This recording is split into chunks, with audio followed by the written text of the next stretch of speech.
ஸ்தோத்திரம். ஏசாயா எழுதின தீர்க்கதரிசன புஸ்தகம்.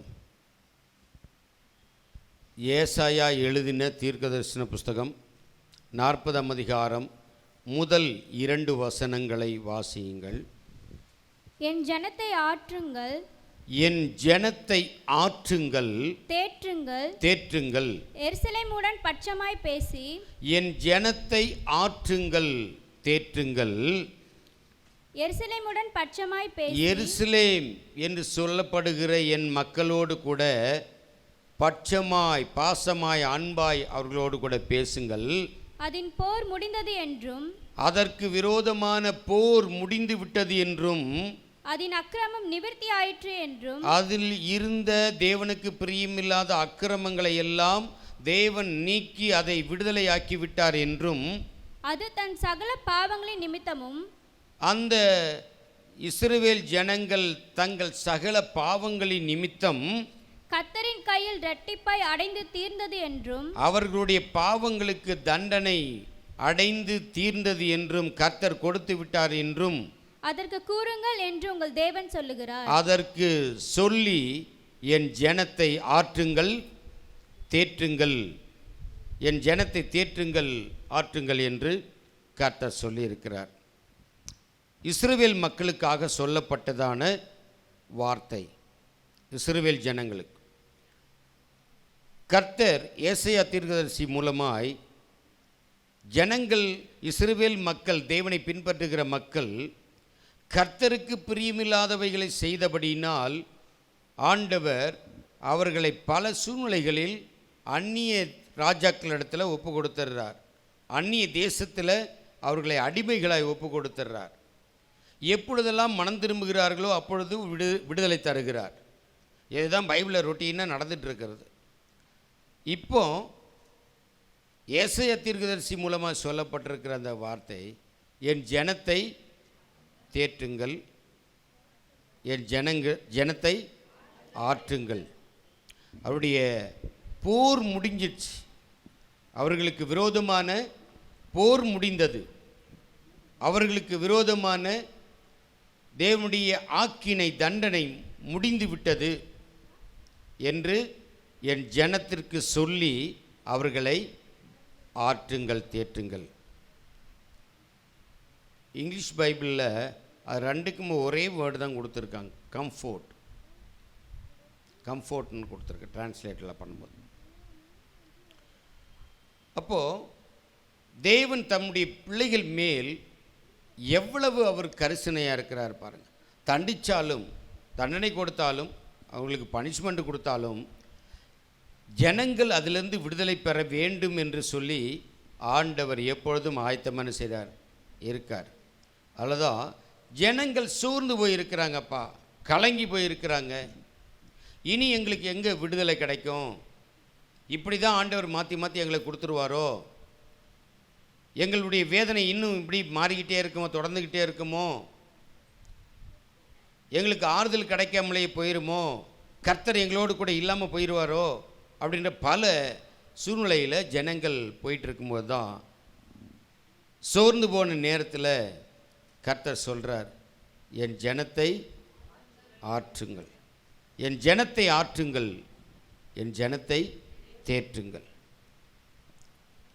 அப்போது அந்த வார்த்தையை சொல்லி கர்த்தர் அதே போல் தம்முடைய ஜனங்களை நடத்தின அந்த நிகழ்வுகளை தொடர்ந்து வரும் பொழுது நம்ம பார்க்குறோம். ஆண்டவர் அதே போல் அவர்களுக்கு ஒரு விடுதலை கொடுத்தார்.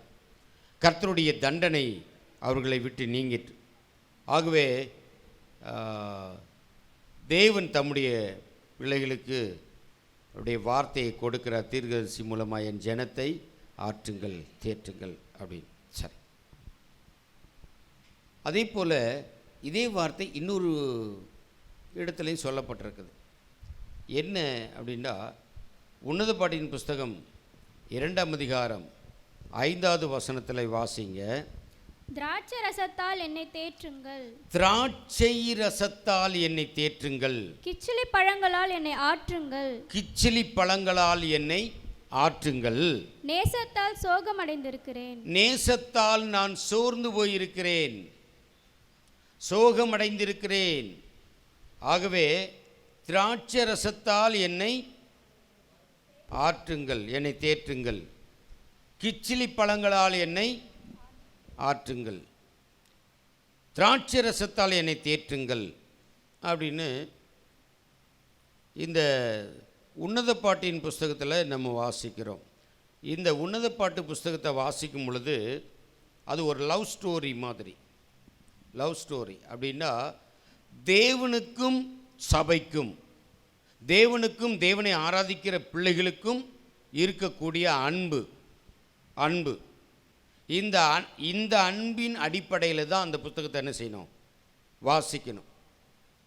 அல்லது கிறிஸ்துவுக்கும் நமக்கும் உள்ள உறவு எப்படியோ அதே போல் அதை சிந்தனையில் வைத்து வாசிக்கணும்.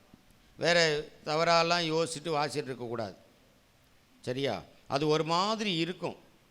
ஆனாலும் அதை வாசிக்கும் பொழுது கிறிஸ்துவுக்கும் நமக்கும் உள்ள எனக்கும் இருக்கிற உறவை, அந்த ஐக்கியத்தை, அன்பை வெளிப்படுத்துகிற ஒரு ஸ்டோரி அது. சரி, இப்போது சூலமித்தியாலை குறித்து சொல்லப்பட்டிருக்குது. சூலமித்தியால் நேசரை அவள் பார்ப்பதற்கு ரொம்ப ஆவலாக இருக்கிறார். அவர் எப்படிப்பட்டவர்ன்றதெல்லாம் ருசித்து முன்னால் சொல்லப்பட்டிருக்குது. அதெல்லாம் பார்த்துட்டு அவள் எப்படி இருக்கிறாரா, நேசத்தால் சோர்ந்து போயிருக்கிறாளாம். ஏன்னா அந்த அவரை பார்க்கணும் அந்த ஏக்கம் அவளுக்கு அதிகமாக இருக்கு. அவரை பார்க்கணும், என் நேசரை நான் பார்க்க வேண்டும். எத்தனை பேருக்கு இயேசுவை பார்க்கணும் ரொம்ப ஆசையா? ஆசை. ஒரு நாள் கண்டிப்பாக பார்ப்போம் இல்லை? ஒரு நாள் கண்டிப்பாக இயேசுவை பார்ப்போம். ஒரு நாள் வரப்போகிறார் பாருங்க, அவர் வந்து நம்மளை கூட்டு போக போகிறார் இல்லை? அவர் வந்து நம்மளை என்ன செய்வார், கூட்டிகிட்டு போகிறதுக்கு வரப்போகிறார். அவர் ஒருத்தர் தான் சொன்னபடியே செய்கிறவர், வருவார். இப்போ பார்த்தீங்கன்னா கல்யாணத்தில் கூட மணமகன் தான் முன்னால் போயிடுவார்.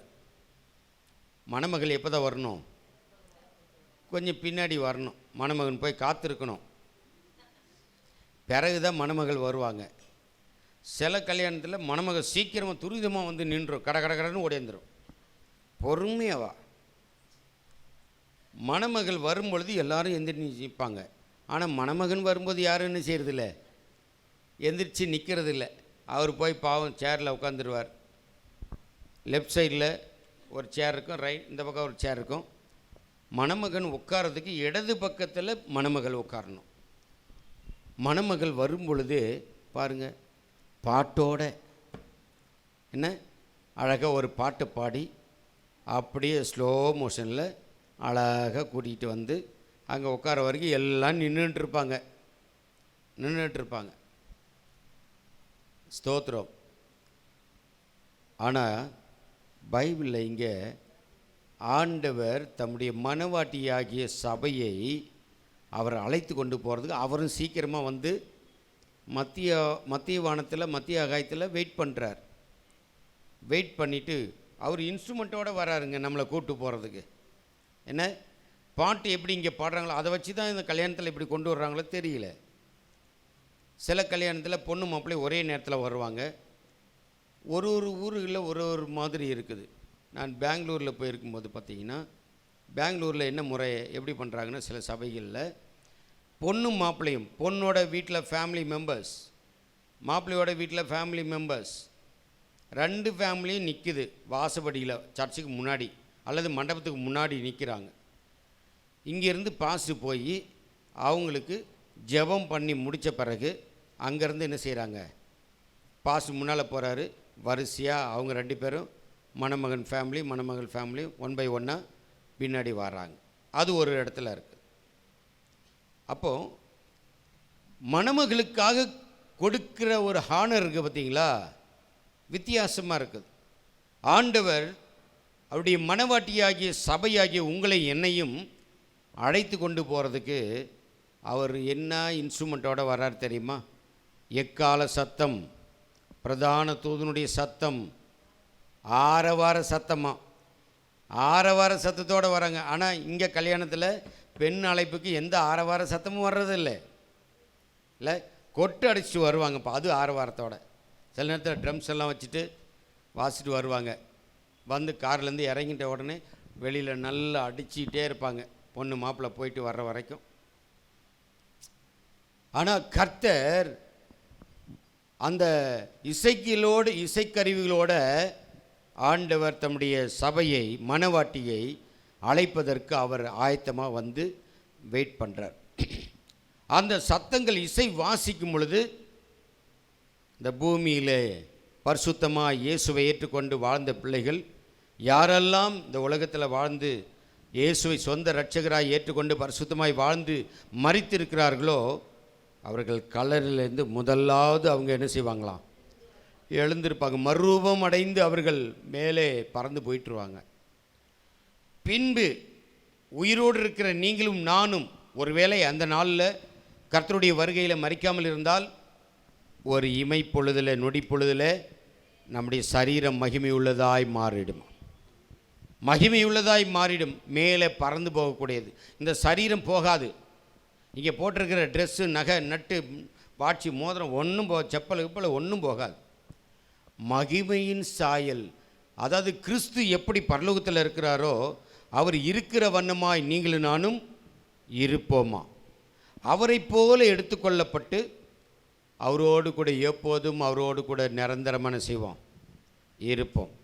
ஆகவே இந்த நேசரை பார்க்கறதுக்கு தான் நம்ம எத்தனையோ பிரயாசப்படுறோம். இந்த நேசரை பார்ப்பதற்கு நம்ம ஆவலாக இருக்கிறோம். நமக்கு முன்னால் வாழ்ந்த எத்தனையோ பரிசுத்தவான்கள் ஆவலாக இருந்து நான் இயேசுவை பார்ப்பேன்ற ஆவலோடு கூட மரித்து போனவர்கள் எத்தனையோ பேர்.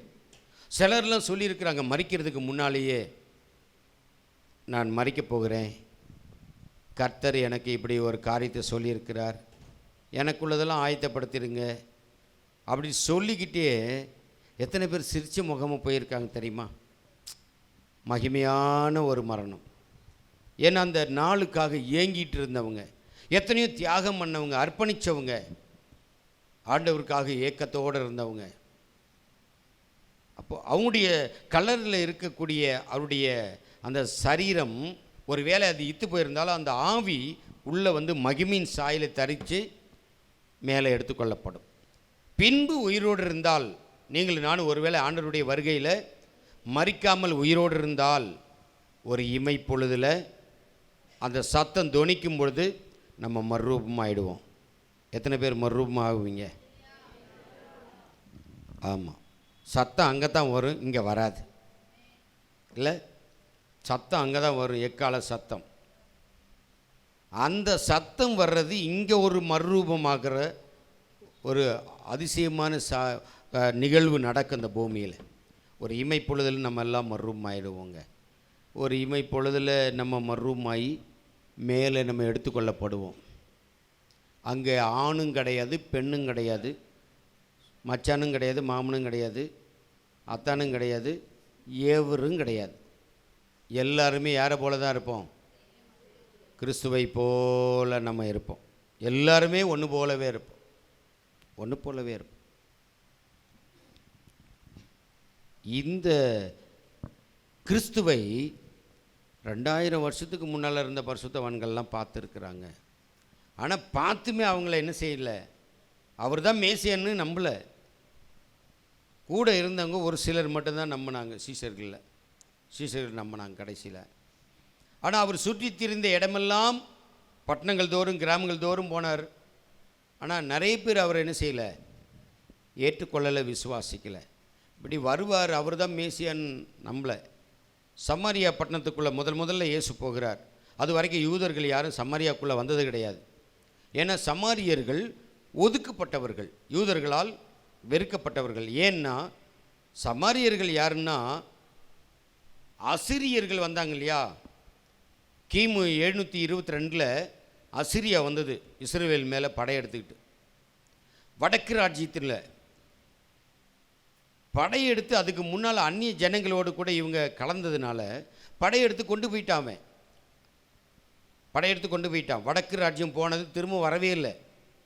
அதற்கு முன்னால் இஸ்ரவேல் ஜனங்கள் 12 கோத்திரங்களும் ஒன்றாக இருக்கும் பொழுது ஆண்டவர் சொன்னார், அந்த ஜனங்களோடு கூட நீங்கள் என்ன செய்யக்கூடாது, கலக்கக்கூடாது, சம்பந்தம் வைக்கக்கூடாது, உறவு கொள்ளக்கூடாது, அல்லது அங்கே பெண் கொடுத்து பெண் வாங்கி அப்படிப்பட்ட காரியங்களை செய்யக்கூடாதுன்னு சொல்லியிருந்தார். ஆனால் நம்ம ஆளுங்க என்ன பண்ணிட்டாங்கன்னா, எதை செய்யக்கூடாதுன்னு அதை நம்ம ஆளுங்க முதல்ல செய்வான். அந்த காரியத்தை செய்தாங்க பாருங்கள். அந்நிய ஜனங்களுக்கும் அங்கே இருந்த மற்ற ஜனங்களுக்கும் அந்நியர்களுக்கும் யூத ஜனங்களுக்கும் கலப்பிடமாய் பிறந்தவர்கள் தான் யார்? சமாரியர்கள். அதனால் அவங்கள யூதர்களாகவே ஏற்றுக்கொள்ள மாட்டாங்க, ஒதுக்கப்பட்டவர்கள். அந்த சமாரிய பட்டணமே ஒதுக்கப்பட்டது. யூதர்கள் யாரும் அது உள்ளவே போக மாட்டாங்க. ஆனால் ஃபஸ்ட் டைம் யார் போனான்னா, இயேசு தான் முதல்ல அந்த பட்டணத்துக்குள்ளே போனார். அந்த பட்டணத்துக்குள்ளே போகிறார். போகும்போது பேதுரு கூட ஒரு விஷயம் வந்தது பார்த்தீங்களா? எங்கே போக சொல்லி? கொர்நேலியுஸ் வீட்டுக்கு போகிறதுக்கு. அவன் போக மாட்டேன்றான். போக மாட்டல, நான் போகல ஆண்டவரே. அவர் ஒரு தரிசனத்தை கொடுக்குறாரு, போ அப்படின்னு. அதுக்கு பிறகு தான் அவன் புறப்பட்டு அங்கே வாரான். இப்போ இயேசு சமாரிய பட்டணத்து வழியாக வரும் பொழுது சீஷர்லாம் வராங்க. ஒரு பெண் தண்ணீர் எடுக்கிறதுக்கு பகல் நேரத்தில் வந்துட்டுருக்கிறா. பகல் நேரத்தில் யாராவது வராங்கண்டா அவங்க அந்த சமுதாயத்தால், அந்த ஜனங்களால் ஒதுக்கப்பட்டவங்களாக இருப்பாங்க. ஒதுக்கப்பட்டவர்கள். சில ஊரை ஒதுக்கி வச்சுருவாங்கள, சில குடும்பங்களை ஒத்து வராத கேஸ் எல்லாம் ஒதுக்கி வச்சுருவாங்க. அவங்க எதையும் போய் மற்றவங்கள ஃபேமிலி போய் வாங்கிறது போல் வாங்க முடியாது. அதைப்போல் ஒதுக்கி வைக்கப்பட்ட அந்த பெண் அவள் என்ன பண்ணுறான்னா, பகல் நேரத்தில் தண்ணி எடுக்கிறதுக்கு வாராளாம். ஊருக்கு அவுட்டில் இருக்கிற ஒரு கிணத்துல. இயேசு அந்த இடத்துல இருக்கார். அந்த இடத்துக்கு வரார். வரும் பொழுது அவர் கேட்குறார், அம்மா குடிக்க கொஞ்சம் தண்ணி தா அப்படின்றார். சீசர்லாம் சாப்பாடு வாங்குறது போயிட்டாங்க. எல்லாம் சாப்பாடு கேஸ். அது சாப்பாடுக்காக உள்ளே அங்கே இங்கே போயிட்டாங்க. இயேசு மட்டும்தான் இருக்கார். குடிக்க தண்ணி கொடுமான்னு கேட்குறார். அவள் பார்த்த உடனே அந்த ட்ரெஸ்ஸை பார்த்து சொல்கிறா, நீர் யாராக இருக்கிறீங்க? நீ யார்? நீர் யூதன், நானும் சமாரிய பெண்ணு. நீங்கள் எங்கிட்ட தண்ணி கேட்கலாமா? நான் தண்ணி தான் கொடுக்க முடியுமா? நீங்கள் குடிக்கலாமா? எங்களுக்கும் உங்களுக்கும் உறவு இல்லையே. நீங்கள் யூதன், உயர்ந்த ஜாதி அப்படின்றா. அப்போ ஆண்டவர் அவர்கிட்ட பேசுகிறார். நீ பேசுகிறது யாருன்னு தெரிஞ்சா நீ அவர்கிட்ட கேட்ப, உனக்கு எப்போதும் தாகம் வராத தண்ணியை கொடுப்பார் அப்படின்னவன். அப்படி அந்த தண்ணி கொடுங்கன்னு கேட்குறான். நீ இப்படிலாம் அவன் நினச்சா, சரி இப்படி தண்ணி நம்ம இல்லாத நேரத்தில் எடுக்கிறோமே, நம்மளை ஒதுக்கி வச்சுட்டாங்களே, இந்த மாதிரி நம்ம எடுக்காமல் இவர் தண்ணியை கொடுக்குறேன்றாரே, தாகமே வராது தண்ணியை கொடுத்துட்டா நமக்கு ஏன் தாகம் வரப்போகுது, கொடுங்கன்னு கேட்டா. அப்போ அவர் சொல்கிறார், நீ போய் என்ன பண்ணு, நான் கொடுக்குற தண்ணி வேணும்னா உன் புருஷனை கூப்பிட்டு வான்ட்டார். புருஷனுக்கும் தண்ணிக்கும் ஊருக்கும் என்னையே சம்பந்தம்? ஒன்றுமே இல்லை. அவர் ஏன் அந்த காரியத்தை பேசுகிறாருன்னு தெரில. போனால் அவர் சொல்கிறா, அப்போ புருஷனை கூப்பிடுவேன். ஆண்டவரே எனக்கு புருஷனே இல்லைன்னா. அவர் சொல்கிறார், கரெக்ட், உனக்கு ஏற்கனவே எத்தனை பேர் இருந்தான்? எத்தனை பேர்? பத்தியா ஆன்சர் கரெக்டாக வரல. 4ன்றீங்க, ஒரு சிலர் 5ன்றீங்க. எத்தனை பேர்? ஏற்கனவே உனக்கு 5 புருஷர்கள் இருந்தார்கள். ஆனால் இப்பொழுது இருக்கிறவனும் 6வதும் உனக்கு புருஷன் இல்லை, அவனும் டெம்பரவரி கேஸ். நீ உள்ளதை உள்ளபடி சொல்லிட்டமான்னா இருப்பாருங்க. அவளுக்கு அதிர்ச்சி ஆகிப்போச்சு. உடனே தண்ணி குடத்தை வச்சுட்டு உள்ளே ஓடி போகிற பட்டணத்துக்குள்ளே, எனக்கு நடந்த எல்லாவற்றையும் ஒருவர் சொல்லிவிட்டார், அவரை பாருங்க, அவர் தான் மேசியாவா, பாருங்க அப்படின்ட்டா.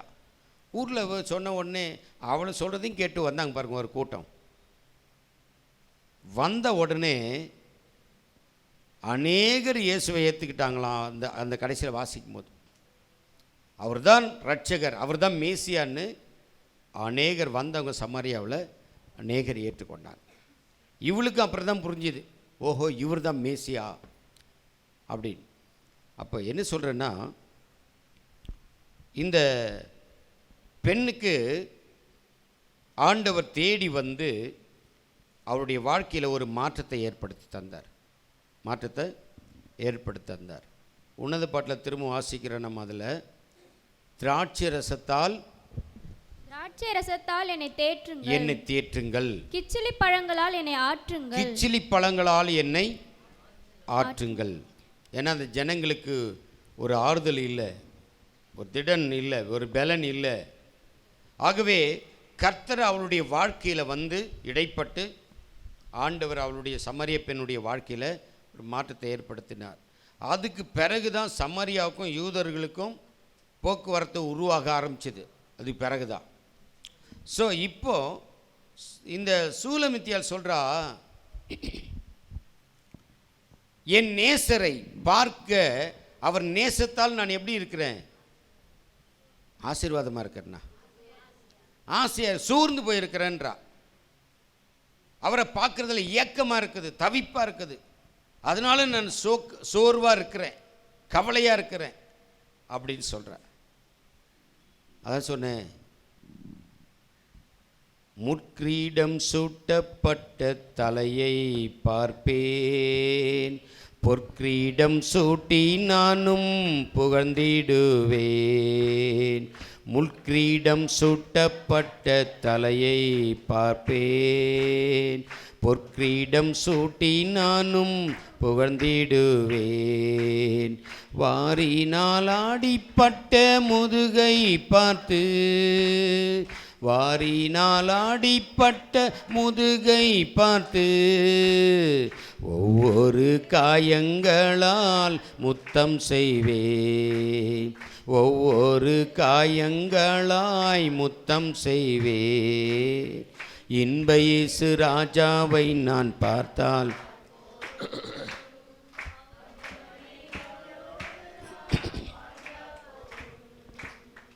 இன்ப இயேசு ராஜாவை நான் பார்த்தால் போதும், மகிமையில் அவரோடு நான் வாழ்ந்தால் போதும். ஒரு நாள் இயேசுவை பார்ப்போம். சூலமித்தியாளுக்கு ஒரே ஏக்கம். அதனால சோர்ந்தே போனாலாம். ரொம்ப சோர்ந்து போயிருக்கிறேன், என் நேசரை பார்க்கணும், என் நேசரை நான் பார்க்கணும், சோர்ந்து போயிருக்கிறேன்னு சொன்னது போல இயேசு கிறிஸ்துவை பின்பற்றி வர்ற நீங்களும் நானும் ஒரு நாள் அவரை காண்கிற முகமுகமாய் பார்க்கிற அந்த ஸ்லாக்கியத்தை கர்த்தர் நமக்கு தரப்போகிறார்.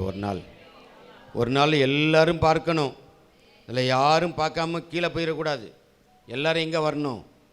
இயேசுவை பார்க்கறதுக்கு. அந்த பாட்டில் அந்த பரிசுத்தவான் எழுதுகிறாரு, எனக்காக தலையில் முள்கிரீடம் சூட்டிக்கிட்டாரே இயேசு, அந்த முள்கிரீடம் சூட்டிக்கிட்ட இயேசுவுக்கு நான் தங்கத்தில் பொன்னால் கிரீடம் பண்ணி நான் அவருக்கு சூட்டி நான் அழகு பார்ப்பேன். எனக்காக வாரியினால் அடிக்கப்பட்ட அந்த காயங்களெல்லாம் பார்த்து, ஒவ்வொரு காயங்களை எனக்காக தானே அப்பா நீங்கள் பட்டீங்கன்னு சொல்லி அந்த காயங்களை நான் என்ன செய்வேன்? அவருடைய ஆசையெல்லாம் எப்படி இருக்குது பாருங்கள், அவருடைய ஆசை எப்படி இருக்குது பாருங்கள். ஒவ்வொரு காயங்களை நான் முத்தமிடுவேன், காலில் இருந்து தலை வரைக்கும். எனக்காக எவ்வளவு காயப்பட்டிருக்கிறாரோ அவ்வளவு காயங்களுக்காக நான் அதை முத்தமிடுவேன் அவரை அப்படின்னு. ஃபாதருக்கு ஒரு ஆசை. சங்கீதக்காரன் யாரு? தாவீதை காண்பேன். எப்படி தாவீது ராஜாவாக இருந்துக்கிட்டு அவ்வளோ வேலை பார்த்துக்கிட்டு யுத்தம் பண்ணிக்கிட்டு இவ்வளோ வேலையின் மத்தியில் இவ்வளோ பாட்டை பாடி இருக்கிற ஆண்டவரை குறித்து எப்படி முடிஞ்சது? நாங்கள் எந்த ராஜ்யமும் பண்ணலை. என்னாலேயே எத்தனை வால்யூம் போட்டிருக்காரு? 38 42 கிரேட். 42 வால்யூம் தான் போட்டிருக்காரு. அதுவும் எந்த பாட்டிலேருந்து? தாவீது எழுதின பாட்டிலேருந்து தான் எல்லாமே பாட்டு வந்திருக்கு. எல்லாமே தாவீது எழுதின பாட்டு தான். அவருக்கு ஆச்சரியம், ஃபாதருக்கு. தாவீதை பார்த்து ஒரு நாள் பரலோகத்துக்கு போன உடனே நான் கேட்க போகிறேன், என்னண்டு, தாவீதே நீ எப்படியா, நீ ஆடு மேய்ச்சிருக்கும் போது பாட்டு பாடுற, ராஜாவாக இருக்கும்போது பாட்டு பாடுற, குகையில் இருக்கும்போது பாட்டு பாடுற, நீ வனாந்தரத்துக்கு ஓடி போகிற வழியும் பாட்டு பாடிக்கிட்டு இருக்கிற, இவ்வளோ பாட்டு எழுதி வச்சிருக்கிறியே, உன்னால் எப்படி முடிஞ்சதுன்னு கேட்க போகிறேன்னு ஃபாதருக்கு ஒரு ஆசை. எத்தனை பேர் கேட்க போகிறீங்க நீங்களும் தாவீதை பார்த்து? ம், எப்படி கண்டுபிடிப்பீங்க இவர் தான் தாவீதுன்னு? அங்கே பாடிக்கிட்டே இருப்பார். எல்லாருமே அந்த வேலை தான் பண்ண போகிறோம். எல்லாருக்குமே பாடுற வேலை தான், துதிக்கிற வேலை தான். எதுக்கு கோழியத்தை அடிக்கிற கல்லா தோத்துறாங்க? கல் முள்ளெல்லாம் போவாதாப்பா. கல்லும் போகாது, முள்ளும் போகாது, கவனும் போகாது, ஆடு மேய்க்கிற கம்பும் போகாது. அப்போ எப்படி அடையாளம் கண்டுபிடிக்கிறது? எப்படி கண்டுபிடிப்பீங்க? என்னம்மா? டான்ஸ் ஆடிக்கிட்டே பாடுவார். தாவீதை போல நடனமாடி பாடலாமா? அசையாமல் பாடக்கூடாது. நடனம்னா கொஞ்சமாவது உடம்பு அப்படி ஆடணும், கை காலெல்லாம் அப்படி ஆட்டுங்க. இருங்க, இந்த பள்ளிவாசலுக்கு முன்னால் அப்படி ஒரு பாட்டு பாடி நிற்பாங்க. பீச்சில் மீட்டிங் வைக்கும்போது ஒரு கூட்டமாக போய் நின்று பாட்டு பாடிக்கிட்டே இருப்பாங்க. அந்த மாதிரி இருக்கு நீங்கள் பாடுற பாட்டு. எந்திரிக்க சொல்லம்மா நினச்சேன், உட்காந்த எந்திரிக்கிறது சோமலா இருக்குமா? எந்திரிப்பம்மா, எல்லாரும் ஆசைப்படுறாங்க. தாவீதை போல நடனமாடி அப்பாவை ஸ்தோத்தரிப்பேன். தாவீதை போல நடனமாடி அப்பாவை கை தட்டி பாடுவோம். ஏசப்பா ஸ்தோத்திரம், ஏசப்பா ஸ்தோத்திரம், ஏசப்பா ஸ்தோத்திரம், ஏசப்பா ஸ்தோத்திரம். தாவீதை போல நடனமாடி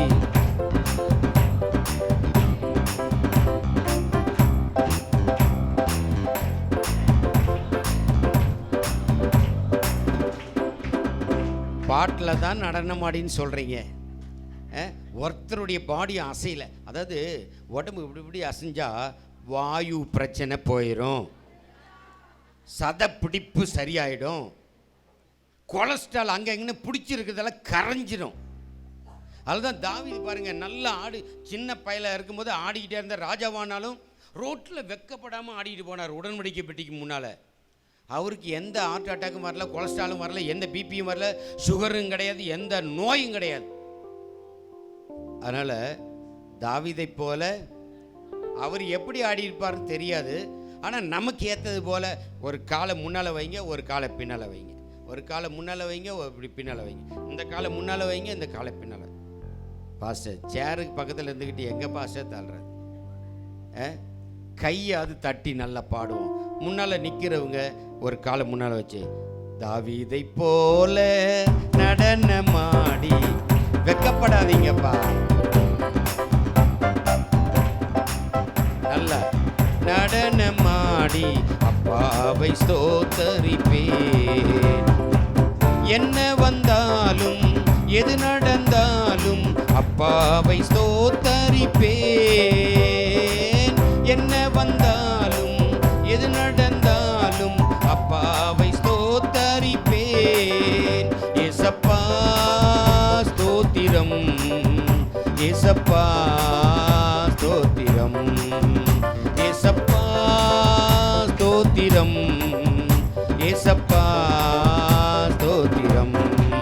தாவீதை போல நடனமாடி அப்பாவை ஸ்தோத்தரிப்பேன். தாவீதை போல நடனமாடி அப்பாவை ஸ்தோத்தரிப்பேன். அல்லேலூயா. நல்லா கை தட்டினீங்களா? கை தட்டினா இந்த 5 விரல சப்பு சப்புன்னு அடைச்சிக்கிட்டா பாடியில் எந்த வியாதியுமே வராதான். இந்த விரல் தான் கர்த்தர் எவ்வளோ நேர்த்தியாக வச்சுருக்காரு பாருங்க. அக்யூபஞ்சர்னு ஒரு ட்ரீட்மெண்ட் இருக்குது, அந்த பாயிண்டில் குத்துறோம். அதுக்கு தான் நீ கையை தட்டினாலுமே போதும், காசு கொடுக்காம உனக்கு ரிலீவ் ஆகிடுது. கையை நல்லா தட்டட்டும். சுவிசேஷம் அறிவிக்கிறவங்களுடைய பாதங்கள் எவ்வளோ அழகாக இருக்குன்றாருல்ல. இந்த ஏன் அழகாக இருக்குன்னா, இந்த பாதத்துலேயும் கையில் தான் இருக்குது நம்முடைய வியாதி தீர்றதுக்கு மெடிசின். இந்த பாதம் கல்லுலலாம், ஊர்லெல்லாம் பார்த்திங்கன்னா செப்பல் போடாமல் நடப்பாங்க. வயக்காட்டில் போகிறவங்கெல்லாம் செப்பல் போட மாட்டாங்க. அவங்களுக்கு பார்த்தீங்கன்னா எந்த பிபி, சுகர், கொலஸ்ட்ரால் ஒன்றுமே கிடையாது, நல்லா இருப்பாங்க. ஏன்னா அந்த காலில் ஒரு சின்ன சின்ன கல்லுகள் குத்தி அது குத்துற மாதிரி இருக்கும். அது அந்த மாதிரி நடக்கும்போது பாடியில் சில பார்ட்டெல்லாம் கிளியர் ஆகிடும், ப்ராப்ளம் உள்ளதெல்லாம் சரியாயிடும். கை தட்டும் போது சில ப்ராப்ளம் சரியாயிடும், வியாதிகள். அதனால தான் நடனம் ஆடினார் தாவீது, எங்கே பார் நடனம். ஆகவே ஒரு நாள் ஏசாவை பார்த்து என்ன செய்ய போகிறீங்க? நடனம் ஆட போகிறோம், எல்லாரும் ஆட போகிறோம். தாவீதை பார்த்து கேட்பீங்க, எப்படி பாப்பு யாருன்னு அடையாளம் கண்டுபிடிப்பீங்கன்னு கேட்ட ஒருத்தரும் சொல்லலை. எப்படிப்பா நீங்கள் கண்டுபிடிப்பீங்க? உட்காருங்க. எப்படி கண்டுபிடிப்பீங்க தாவீது?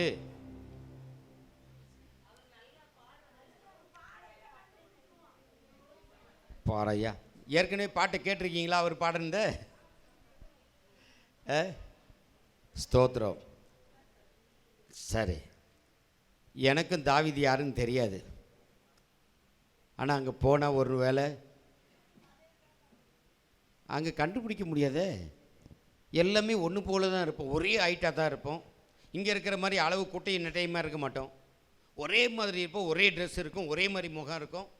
இயேசு கிறிஸ்து எப்படி இருக்கிறாரோ அவர் இருக்கிற வண்ணமாகவே அவரை பின்பற்றுகிற நீங்களும் நானும் இருக்க போகிறோம். அப்படின்னா அங்கே ஆணும் கிடையாது, பெண்ணும் கிடையாது. எப்படி கண்டுபிடிக்க? இன்ஸ்ட்ருமெண்ட்டே கிடையாதாப்பா. எல்லாம் கரெக்டாக யோசிக்கிறீங்க. இன்ஸ்ட்ருமெண்ட் எங்கே கிடையாது, எல்லாம் கைத்தாளமும் வாய்த்தாளமும் தான். என்ன அங்கே எல்லாம் பாடுறது ஆராதிக்கிறது தான் வேலையே. அங்கே எந்த இன்ஸ்ட்ருமெண்ட்டும் கிடையாது. நேராக ஒருத்தர்கிட்ட போய் கேட்கலாம், அப்பா ஏசப்பா ஏசப்பா தாவீது யாருப்பா காட்டுப்பா. அவர் அச்சு அடையாளத்தோடு கரெக்டாக என்ன செய்வார், நம்மளால் அடையாளம் கண்டுபிடிக்க முடியாது, அவர் காட்டுவார். ஏசப்பா ஏசப்பா உங்கள் கூட எலியா இருந்தார் மருவு மலையில், அவரை பார்க்கணும் காட்டுங்கன்னா அவரை காட்டுவாங்க. மோசே மோசேன்றாங்களே, பிரமாணத்தெல்லாம் வாங்கி கொடுத்து இஸ்ரவேல் ஜனங்கள் நடத்தினார், நிறைய அற்புதம் பண்ணார், அவரை கொஞ்சம் காட்டுங்களேன். இவர் தம்பா மோசேன்னு காட்டுவார். வேறு யாருக்குமே தெரியாது, யாருக்குமே தெரியாது. ஆனால் சில வெளிப்பாடுகளை வச்சு சொல்கிறாங்க, ஆண்டவர் என்னை பரலோகத்துக்கு கொண்டு போனார், அங்கே இன்னாரை பார்த்தேன், இவங்கள பார்த்தேன்னு. என்னை ஆண்டவர் நரகத்துக்கு கொண்டு போய் கூட்டிகிட்டு வந்தார். ஒருத்தர் சொல்கிறாரு, யூதாஸ் காரியத்தை அழுது புலம்பிக்கிட்டு இருக்கிறானம்மாங்க நரகத்தில். யூதாஸ் இவர் எப்போ பார்த்தாரு, இவர் பார்த்த உடனே யூதாஸ் அழுகுறத காட்டிட்டாரம்மா. இந்த மாதிரி எழுதுகிற எந்த புத்தகத்தையும் நம்பாதீங்க. இப்படி பேசுகிற எந்த நபரும் வேதத்தின்படி சரியானவர்கள் அல்ல. சரியான தரிசனம் இல்லை, சரியான வார்த்தையும் இல்லை. கர்த்தர் என்னை பரலோகம் கொண்டு போனார்னா அது போய் யாரை இதுவரைக்கும் யாருமே என்ன செய்ய எங்கே போகல, பரலோகத்துக்கு இயேசு கிறிஸ்துவை தவிர வேற யாரும் பரலோகத்துக்கு போகல. நியாய தீர்ப்புக்கு பிறகு தான் பரலோகமே ஓப்பன், அப்படி தான் பைபிள் சொல்லுது. அதுக்கு முன்னாலே என்னை கொண்டு போனார்ன்றது ஒருவேளை கனவுல போயிருக்கலாம், பார்த்துருக்கலாம், சொப்பனத்தில் பார்த்துருக்கலாம், தரிசனம் ஒரு வேளை இப்படி பைபிளை வாசிக்கிறது போல் தரிசனத்தில் அப்படி ஒரு வேளை பார்த்துருக்கலாம், யோவனை மாதிரி. ஆனால் நேரடியாக யாரும் போகவே இல்லை. இப்படி யாராவது சொன்னாங்கன்னா வேதத்துக்கு முரண்பட்டு பேசுகிறாங்க, வேத புரட்டர்னு அர்த்தம், புரிஞ்சுக்கணும். நரகத்துக்கும் இது வரைக்கும் யாரும் போகலை. நம்ம ஜெபம் பண்ணும்போது கூட என்ன சொல்கிறோம், பிசாசை கட்டி எங்கே தள்ளுறோம், நரகத்துக்கு போ பிசாசை. அவன் சிரிப்பான், என்னத்த சத்தியம் சொல்லி கொடுத்துருக்காரு உங்கள் பாஸ்டர், நரகமே இன்னும் திறக்கலை, ஜட்ஜ்மெண்ட்டுக்கு பிறகு தான் நரகம் திறக்கு, இது கூடமா உங்கள் பாஸ்டர் சொல்லித்தரல, என்ன நினச்சி சிரிப்பான் அவன். இவங்களே இப்படி இருந்தால் அவங்க பாஸ்டர் இன்னும் எப்படி இருப்பார்? அதனால் ஜெபத்தில் பிசாசை கட்டி எங்கே அனுப்பக்கூடாது. பாவம் ஆண்டவரே விட்டு வச்சுருக்கா, இருடா, உன்னால் சில ஆத்மா ஆதாயம் பண்ண வேண்டியது இருக்குது. சிலருக்குள்ளே பேய் பிடிச்சிச்சுன்னா எங்கே தான் வராங்க, கடைசி எங்கெங்கேயோ போய் பார்த்துட்டு சர்ச்சைக்கு தான். அது பேய ஆத்மா ஆதாயம் பண்ணுதியா, அதுக்காகவே விட்டு வச்சுருக்காரு. நம்ம தான் ஆத்மா ஆதாயம் பண்ணுறது யோசிக்கிறோம், பிசாசையே குற்றப்படுத்திகிட்டு இருக்கிறோம். அதனால் என்ன பிசாசு பக்கம் சேர்த்துட்டாரோன்னு நினைக்காதீங்க. பிசாசு எல்லாருக்கும் எதிரி தான், எனக்கும் எதிரி, உங்களுக்கு எதிரி தான். ஆனால் ஒரு நாள் கர்த்தரை நீங்களும் நானும் என்ன செய்ய போகிறோம்? சூலமித்தியாளுக்கு இருந்த ஆவல் ஏக்கத்தை போல அவள் ஒரு நாள் அதுக்கப்புறம் பார்த்துட்டான்னு வைங்களேன், இவள் நேசத்தினாலே சூர்ந்து போயிருக்கிறாள். அவருடைய அன்பை பார்ப்பதற்கு, அன்பை ருசிப்பதற்கு, அவரை பார்ப்பதற்கு ஏக்கத்தில் தவிச்சுக்கிட்டு இருக்கிறா. ரோமர் அப்போஸ்தலனாகிய பவுல் ரோமருக்கு எழுதும்போது எழுதுறாரு, 8ஆம் அதிகாரம் நினைக்கிறேன், இயற்கை தேவனால் படைக்கப்பட்ட எல்லா இயற்கையும் எல்லாம் ஏகமா பிரசவ வேதனையை போல தவிச்சுக்கிட்டு இருக்குதான். எல்லா இயற்கையும், மரம் செடி கொடி எல்லா இயற்கையும் ஏகமாக தவிச்சுக்கிட்டு இருக்குதான். ஏன்னா தேவன் படைத்த மனிதனுக்கு எப்படி மறுரூபம் இருக்கிறதோ அப்படி நாங்களும் ஒரு நாள் கர்த்தரால் மறுரூபமாக்கப்படுவோன்ற ஒரு நம்பிக்கை அதுக்கும் இருக்கான். அதுக்காக அது ஏக்கத்தோட தவிப்போடு கூட பாருங்க, இயற்கை கூட இயேசு கிறிஸ்துவை பார்ப்பதற்கு எவ்வளவு தவிக்குது பாருங்க. ரோமர் 8 தானே, ரோமர் 8 ஏகமாய் தவிக்கிறது, எல்லாம் ஒன்றா சேர்ந்து தவிச்சிட்டு இருக்குதான்.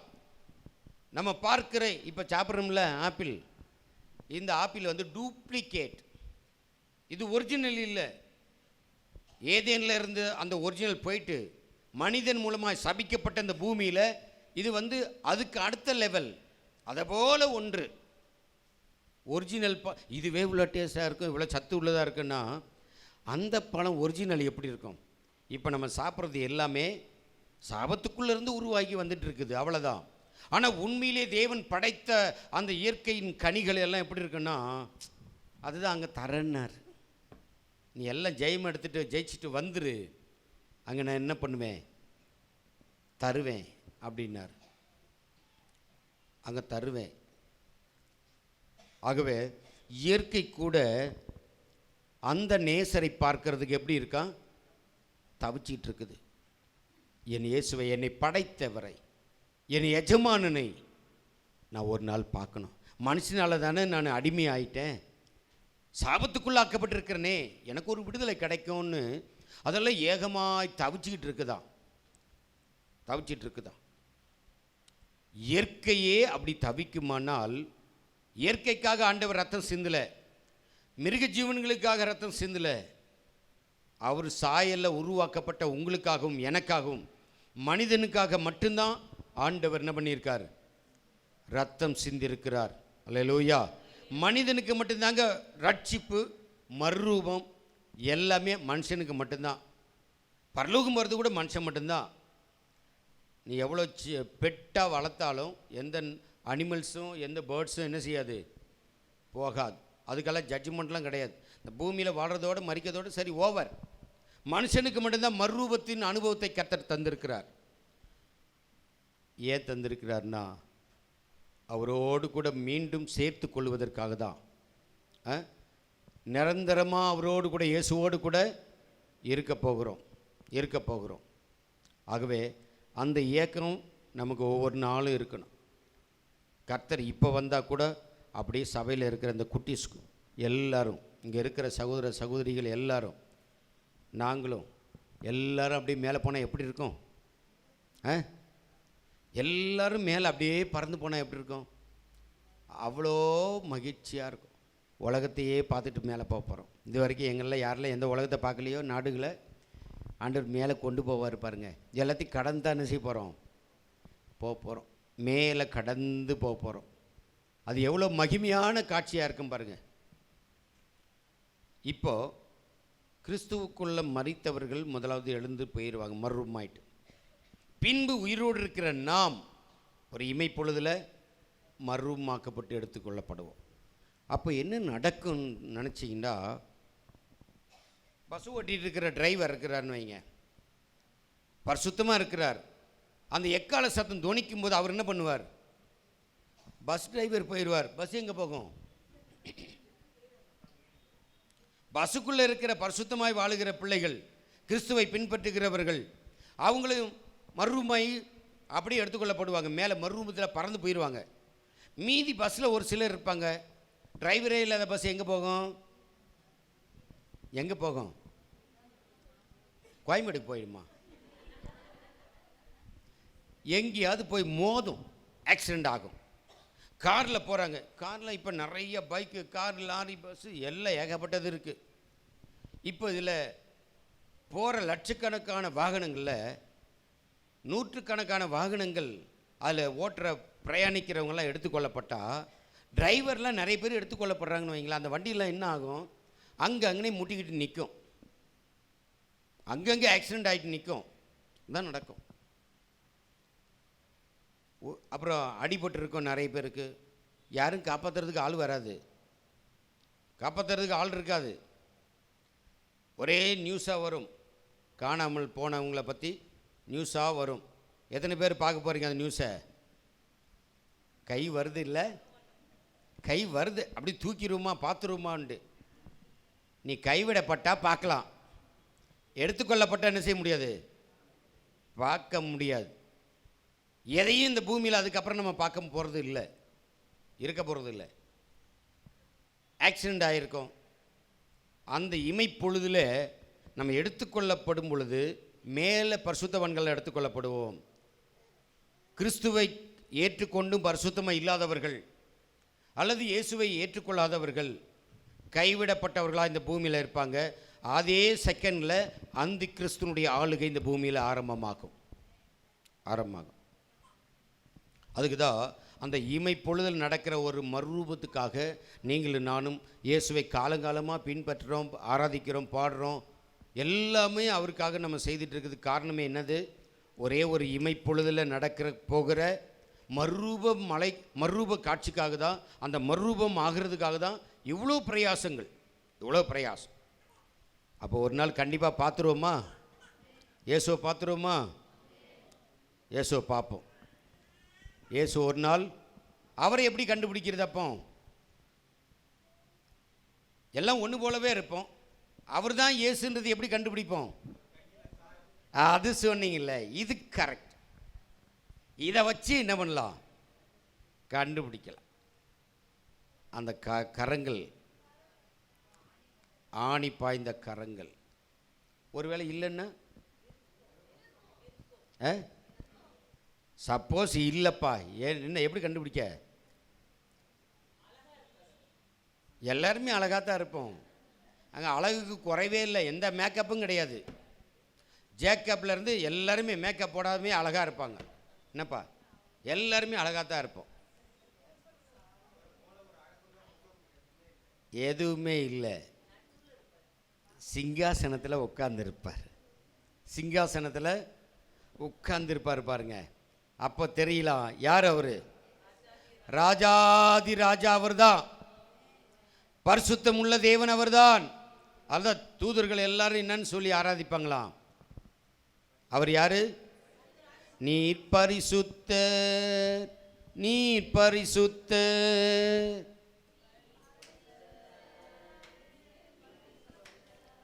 அழகாக இருக்குல்ல இந்த பாட்டு? பரிசுத்தர் பரிசுத்தர் பரிசுத்தர் பரிசுத்தர்னு தூதர்கள் எல்லாரும் அவரை புகழ்ந்துக்கிட்டே இருப்பாங்களாம், ஆராதிக்கிட்டு. ஆராதனைக்குரியவர் அவரை ஈஸியாக நம்ம என்ன செய்யலாம்? தெரிஞ்சுக்கிறலாம். அவர் தான் மெயின் பார்ட்டி. சார் ஒரு நாள் இந்த சூலமித்தியால் அவருடைய ஆசை ஏக்கம் நிறைவேறியது. அவள் பார்க்குறா. அதுக்கப்புறம் கடந்து வரும்போது அவர் என்னென்னமோ சொல்லி பார்த்தார், ஒன்றும் கேட்குற மாதிரி தெரில. அவர் போயிட்டார். திரும்ப போகிறா, தேடுறா, எப்படியோ கண்டுபிடிச்சார். அப்புறம் கண்டுபிடிச்சிட்டு அதுக்கப்புறம் அந்த நேசர் எப்படிப்பட்டவர்னு சொல்லி சொல்கிறா, பார்க்குறா. அதுக்கு முன்னாடி சொல்கிறா, தேடும்போது ஒரு நேசர், மற்றவங்க கேட்குறா ஃப்ரெண்டுங்க, ஒரு நேசர் மற்ற நேசரை காட்டிலும் எதனால் விசேஷித்தவர்? எப்படி அவரை வித்தியாசம் கண்டுபிடிக்கிறது? அவருக்கு என்ன அடையாளம்? எப்படி பார்க்கறது? என்ன அழகாக வர்ணிச்சு சொல்கிறா தெரியுமா? என் நேசர் இப்படி இருப்பார், வெண்மையும் சிவப்புமானவர், உண்மையே உருவாய் கொண்டவர். வெண்மையும் சிவப்புமானவர், உண்மையே உருவாய் கொண்டவர். தன்னையே மீட்டு கொண்டவர் அன்னையே இதோ சரணம் சரணம். என்னையே மீட்டு கொண்டவர் அன்னையே இதோ சரணம் சரணம். தொழுகிறோம் எங்கள் பிதாவே பொழுதெல்லாம் ஆவி உண்மையுடனே. தொழுகிறோம் எங்கள் பிதாவே பொழுதெல்லாம் ஆவி உண்மையுடனே. கரங்கள் கைகள் பொன் வளையங்கள் போல, கால்கள் தந்தத்தைப் போல, கல்தூண்கள் போல இருப்பதாலே காண்பதாலே உம்மை அப்படி பார்க்கிறேன். நீர் அவ்வளவு 10,000 பேர்களில் அழகுள்ளவர், சிறந்தவர். ஒரு நாள் அவரை முகமுகமாக பார்க்கணும் ஆசையாக இருக்குது இல்லை? ஆசையாக இருக்குது. ஒரு நாள் கர்த்தர் அதை காட்டுவார். இப்போது அவர் சொல்கிறா, இந்த சூலமித்தியால் அந்த நேசத்தினால் நான் சோர்ந்து இருக்கிறேன். ஆகவே அவளை ஆற்றணுமா தேற்றணும். எதனால தேற்ற சொல்கிறாங்க? உன்னத பாட்டு 2:5 திராட்சை ரசத்தால் என்னை தேற்றுங்கள், கிச்சிலி பழங்களால் என்னை ஆற்றுங்கள். 2 காரியத்தை சொல்லியிருக்கா. இந்த 2 காரியத்தை மாத்திரம் சொல்லி நம்ம ஜெபம் பண்ண போகிறோம். ஒன்று, இந்த திராட்சை ரசத்தால் என்னை தேற்றுங்கள் அப்படின்னு சொல்லியிருக்கிறார். இந்த திராட்சை ரசம் அப்படின்னு இதில் டிரான்ஸ்லேட் பண்ணியிருக்குது. திராட்சை பழம், ட்ரை கிரேப் இருக்கு இல்லையா, ட்ரை கிரேப்பவும் மென்ஷன் பண்ணலாம். ரெண்டுமே ஒரு ஈக்குவல் தான். சில இடத்துல இங்கிலீஷ் பைபிள் வந்து ட்ரை கிரேப்பை மென்ஷன் பண்ணியிருக்கு, சில இடத்துல வந்து திராட்சை ரசம் அப்படின்றத மென்ஷன் பண்ணியிருக்கு. ரெண்டுமே இருக்குது. இதில் இந்த திராட்சை ரசத்தை குறித்து எபிரேய வார்த்தையில் ஒரு 3 வார்த்தை இருக்குது. திராட்சை ரசம்ன்ற வார்த்தைக்கு 3 வித்தியாசமான வார்த்தைகள் எபிரேய மொழியில் கொடுக்கப்பட்டிருக்கு. ஒன்று யாயின். ஒருவேளை நம்ம உச்சரிக்கிற உச்சரிப்பு ஈப்ரு வேர்டுக்கு கொஞ்சம் வித்தியாசங்கள் வரலாம். அதனால் சில வார்த்தைகள் நம்ம அங்கே உச்சரிக்கிறது போல் வராமல் இருக்கும், சில கொஞ்சம் மிஸ்டேக் இருக்கலாம். யாயின், அது பேர் திராட்சை ரசம். யாயின், எபிரேய மொழியில் யாயின் ஒரு வார்த்தை இருக்குது. ரெண்டாவது சேகரில் ஷாஷா சேகர்ன்னு இருக்குது, அதுக்கு திராட்சை ரசம்னு அர்த்தம். மூன்றாவது திரோஷ் அப்படின்னு அர்த்தம். திரோஷ்ன்றதும் திராட்சை ரசம் அப்படின்னு அர்த்தம். இது 3க்கு என்ன வித்தியாசம்? ஏன் 3 வார்த்தைகள் கொடுக்கப்பட்டிருக்குது? நான் கொஞ்சம் உட்காந்து அதை பார்க்க ஆரம்பித்தேன், என்ன அதுக்கு கொடுத்துருக்கு. நைட்டு விடிய உட்காந்து கொஞ்சம் அப்படியே பார்த்துட்டு இருந்தேன். இதில் இந்த 3 வார்த்தை தான் முக்கியமாக கொடுக்கப்பட்டிருக்குது. ஒன்று என்ன வார்த்தை? யாயின், சேகர், திரோஷ். இந்த 3 வார்த்தை திராட்சை ரசத்துக்கு குறிக்கப்பட்டிருக்கிற 3 வார்த்தைகள். சரி, இந்த 3 வார்த்தையில் யாயின் அப்படின்ற அந்த வார்த்தைக்கும் சேகர் அப்படின்ற அந்த வார்த்தைக்கும் அந்த திராட்சை ரசத்தை குறிக்கிற வார்த்தைன்னு சொன்னேன். சுருக்கமாக நான் அதை சொல்கிறேன். நான் படித்தது நிறைய பக்கமாக படித்தேன். அதில் அதுக்கு என்ன வித்தியாசம்னா, திராட்சை பழங்களை பறித்து கொண்டு வந்து அது ஆலையிலையோ பிழிஞ்சோ அந்த திராட்சை ரசம் எடுத்து அதில் ஈஸ்ட் கலப்பாங்க. ஈஸ்ட் வரும். அந்த ஈஸ்ட் மிக்ஸ் பண்ண பிறகு அது ஆல்கஹால் சொல்கிறாங்க இல்லையா, ஒரு மாதிரி கேர் ஆகும்ல, அந்த திராட்சை ரசம் புளிப்புள்ளதாக மாறும். புளிப்புள்ளதாக மாறின பிறகு அதை அந்த புளிச்ச பிறகு குடித்தா அது வந்து மயக்கம் வரும், கேர் ஆகும், ஒரு போதை உள்ளது. அது போதை உள்ளது. அதுக்கும் திராட்சை ரசம் தான் குறிக்கப்பட்டிருக்குது. இது ரெண்டுமே திராட்சை ரசத்தை குறிக்கிற வார்த்தை தான், யாயின், சேகர் அப்படின்ற வார்த்தை. இது 2 வார்த்தைக்கும் திராட்சை ரசம் கொடுத்திருந்தாலும் அது புளிப்புள்ளது, புளித்த திராட்சை ரசம் புளித்த திராட்சை ரசத்தை குறிக்கிறது. அது மயக்கம் வரும், உன் வாயை வேறு மாதிரி பேச வைக்கும். உன்னை அதாவது நீதிமொழிகளில் இருக்கல 23 இருக்குது. 23 ஐயோ யாருக்கு வேதனை, யாருக்கு என்ன எண்ணி பார்க்குறீங்க? 23ஆம் அதிகாரத்தில் இருக்குது. எத்தனாவது வசனத்தில் இருந்துமா? 29 வாசிங்கப்பா, டக்கு டக்குன்னு வாசிங்க.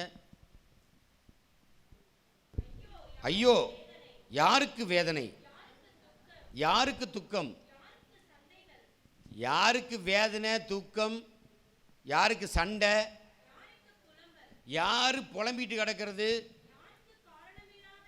யாருக்கு காரணமே இல்லாத உள்காயம் வெளிகாயம், யாருக்கு ரத்தம் கலங்கின ரெட்டிஷா இருக்கக்கூடிய கண்கள், மதுபானம் இருக்கும் இடத்திலே தங்கி தரிப்பவர்களுக்கும் கலப்புள்ள சாராயத்தை நாடுகிறவர்களுக்கும் தானே.